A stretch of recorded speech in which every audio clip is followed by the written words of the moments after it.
अपरा एकादशी की कथा सनातन धर्म की उन दिव्य कथाओं में से एक है जो यह बताती है कि सच्ची श्रद्धा, भक्ति और पुण्य कर्मों की शक्ति कितनी महान होती है। यह एकादशी ज्येष्ठ मास के कृष्ण पक्ष में आती है और भगवान विष्णु को समर्पित मानी जाती है। शास्त्रों में इसे अचला एकादशी भी कहा गया है। कहा जाता है कि इस व्रत का पुण्य इतना विशाल होता है कि यह मनुष्य के जीवन के बड़े से बड़े पापों को भी समाप्त कर सकता है और आत्मा को मोक्ष के मार्ग तक पहुंचा सकता। मान्यताओं और पौराणिक कथाओं के अनुसार प्राचीन समय में भारत भूमि पर महिष्मती नाम की एक समृद्ध और सुंदर नगरी हुआ करती थी। उस राज्य के राजा थे महिध्वज। वे केवल नाम के राजा नहीं थे, बल्कि धर्म, सत्य और न्याय के प्रतीक माने जाते थे। उनकी प्रजा उनसे अत्यंत प्रेम करती थी, क्योंकि वे सदैव गरीबों की सहायता करते, सत्य का साथ देते और धर्म के मार्ग पर चलते थे। उनके राज्य में सुख शांति थी, लोग सुरक्षित थे और हर ओर समृद्धि दिखाई देती थी। लेकिन जहाँ अच्छाई होती है वहाँ कभी कभी ईर्ष्या भी जन्म ले लेती है। राजा महिध्वज का छोटा भाई वज्रध्वज स्वभाव से बिल्कुल विपरीत था। वह क्रूर, घमंडी और अधर्मी था। उसे अपने बड़े भाई की लोकप्रियता बिल्कुल पसंद नहीं थी। जब भी वह लोगों को राजा की प्रशंसा करते सुनता, उसके मन में जलन और क्रोध बढ़ने लगता।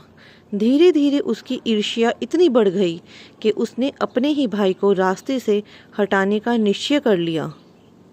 एक रात जब पूरा राज्य गहरी नींद में था और चारों ओर सन्नाटा पसरा हुआ था, वज्रध्वज ने छलपूर्वक राजा महिध्वज की हत्या कर दी। उसने यह पाप इतने गुप्त तरीके से किया कि किसी को इसकी भनक तक नहीं लगी। हत्या करने के बाद वह राजा के शरीर को जंगल में ले गया और एक पुराने पीपल के वृक्ष के नीचे गाड़ दिया। फिर वह ऐसे व्यवहार करने लगा जैसे कुछ हुआ ही ना हो। लेकिन सत्य कभी छिपता नहीं। राजा महिध्वज की मृत्यु अन्यायपूर्ण और असमय हुई थी। उनकी आत्मा अधूरी इच्छाओं और पीड़ा के कारण शांति प्राप्त नहीं कर सकी। धीरे धीरे उनकी आत्मा उसी जंगल में भटकने लगी। वह स्थान भयावह बन गया। रात के समय वहां अजीब आवाजें सुनाई देती, राहगीरों को डर महसूस होता और लोग उस रास्ते से गुजरने को कतराने लगे। समय बीतता गया। एक दिन महान तपस्वी और सिद्ध योगी धौम्य ऋषि उस जंगल से होकर गुजर रहे थे। वे अत्यंत तेजस्वी और ज्ञानी ऋषि थे। जब वे उस पीपल के वृक्ष के पास पहुंचे तो उन्होंने अपनी दिव्य दृष्टि से महसूस किया कि वहां कोई पीड़ित आत्मा भटक रही है। ध्यान लगाने पर उन्हें पूरी घटना का ज्ञान हो गया। राजा महिध्वज की आत्मा ने ऋषि के सामने प्रकट होकर अपनी व्यथा सुनाई। उसने बताया कि किस प्रकार उसके अपने ही भाई ने छल से उसकी हत्या की और अब वह मुक्ति के लिए भटक रही है।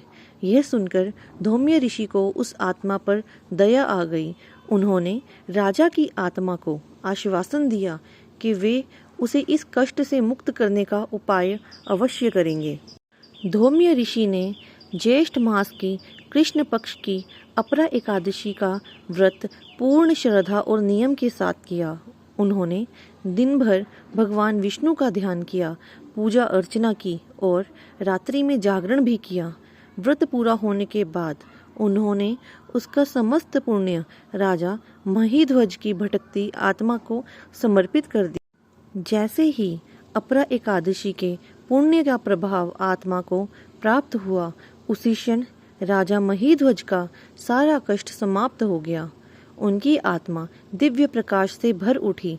धीरे धीरे वह भटकती आत्मा शांत होकर एक उज्जवल ज्योति में बदल गई और स्वर्गलोक की ओर प्रस्थान कर गई।